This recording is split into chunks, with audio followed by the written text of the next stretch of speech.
చంద్రబాబు నాయుడు గారు ముఖ్యమంత్రి 100 రోజులు అయింది. 100 రోజుల సందర్భంగా ప్రతి ఇంటికి వెళ్ళి అందరినీ కలిసి అలాగే ఏం చేశాం, భవిష్యత్తులో ఏం చేయబోతాం అన్ని చెప్పేదానికి ఈ సూచనలు సలహాల కోసం ఇల్లు కూడా తిరగటం ఎంగడికాడనే స్టార్ట్ అయింది. తర్వాత ఈ రోడ్డు కూడా 2 నెలల్లో పూర్తి అయిపోతుంది. సెంట్రల్ కూడా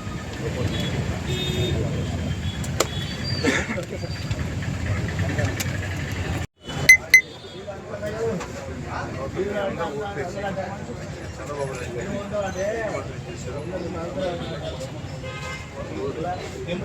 గారు చేసి ఇంకా చేయాల్సిన పనులు తెలుసుకోవాలని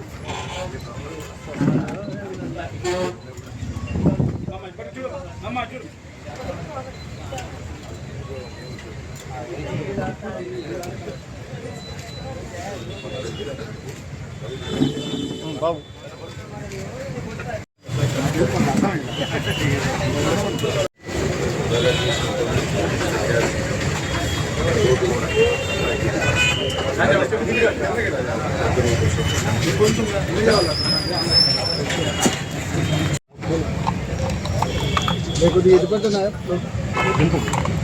రాష్ట్ర ప్రజలందరి ఆశీస్సులతో చరిత్ర సృష్టించే భారీ మెజార్టీతో చంద్రబాబు నాయుడు గారు ముఖ్యమంత్రి అయ్యారు.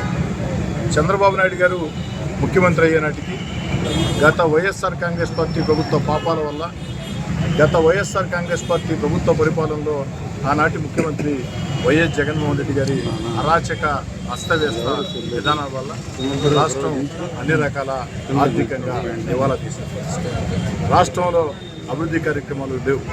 అదేవిధంగా మన బిడ్డలకి ఉద్యోగాలు లేవు. పోలవరం అడుగు ముందుకు పడిన పరిస్థితి, అమరావతి చిత్రమైన పరిస్థితి.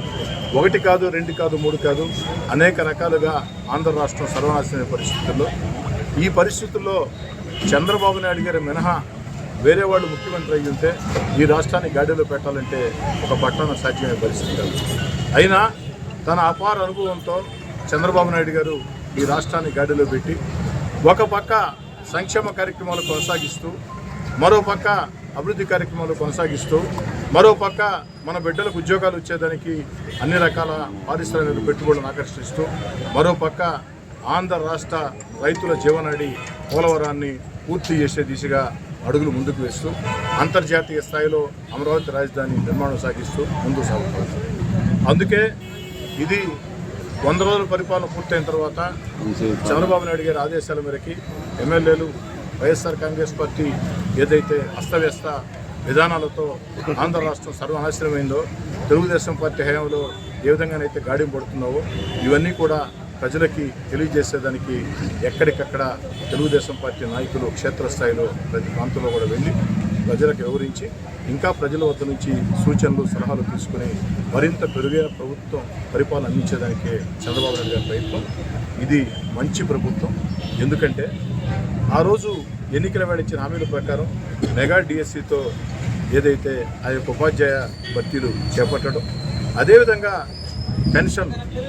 పెన్షన్లు పెంచుతాం, ఇంటింటికి అందిస్తాం చెప్పిన మాట ప్రకారం 4,000 రూపాయల పెన్షన్ని ఇంటింటికి 1వ తారీఖు అందించడం, సెలవు దినం అయితే ముందు రోజే అందించడం, ఇంకా చెప్పాలంటే ఆ గత బకాయిలు కూడా 3,000తో తొలి నెల 7,000.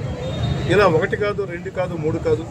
ముఖ్యంగా ఆనాటి జగన్మోహన్ రెడ్డి గారి ప్రభుత్వంలో మన భూముల మీద మనకి అధికారం కోల్పోయే పరిస్థితుల్లో, మన భూముల మీద పరాయి వాళ్ళకి దారాదత్త పరిస్థితుల్లో ఆ దుర్మార్గపు భూ హక్కుల చట్టాన్ని రద్దు చేసింది ఈ యొక్క ప్రభుత్వం. పేదోడి ఆకలిని తీర్చేదానికి అన్నా క్యాంటీన్లు పెట్టి 5 రూపాయలకి అన్నా క్యాంటీన్లు చేసిన పరిస్థితి. అన్నిటికీ మించి ప్రకృతి పగబట్టి విజయవాడ నగరంలో వరద బీభత్సం, 100 ఏళ్ల యువతల అని బీభత్సం వచ్చిన 74 ఏళ్ల వయసులో చంద్రబాబు నాయుడు గారు కష్టపడిన తీరు, ఆ యొక్క వరదల నుంచి అతి త్వరగా బాధితుల్ని కోరుకున్న తీరు ప్రపంచం అంతా కూడా ప్రశంసించింది. ఆ వయసులో ముఖ్యమంత్రి చంద్రబాబు నాయుడు గారు ప్రజల కోసం పడిన తపన, వరద సహాయ చర్యలు శభాష్, అభినందనీయం అని కూడా తెలియజేసుకుంటూ ఈ యొక్క మంచి ప్రభుత్వం కార్యక్రమాన్ని నెల్లూరు రూరల్ నియోజకవర్గంలో ప్రారంభించారు.